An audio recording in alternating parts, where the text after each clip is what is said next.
Hello guys, let's make crispy corn recipe. ముందుగా వాటర్లో salt వేసుకొని కార్న్ని 5 to 8 minutes వరకు బాయిల్ చేసుకోవాలి. బాయిల్ అయ్యాక వాటర్ లేకుండా స్ట్రెయిన్ చేసుకోవాలి.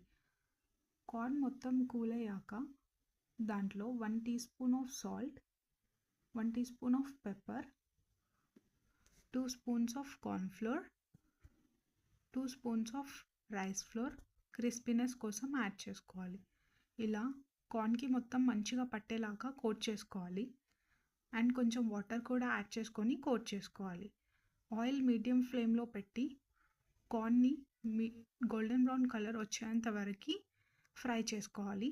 ఇక్కడ బర్స్ట్ అయ్యే ఛాన్సెస్ ఉంటాయి, సో కొంచెం కేర్ఫుల్గా చేయాలి. ఇలా గోల్డెన్ బ్రౌన్ కలర్ వచ్చాక దీంట్లో salt, red chilli powder, dhania powder and కొంచెం చాప్ చేసుకున్న కొత్తిమీర అండ్ హాఫ్ లెమన్ పిండుకొని మిక్స్ చేసుకోవాలి. And crispy corn recipe is ready. Thanks for watching.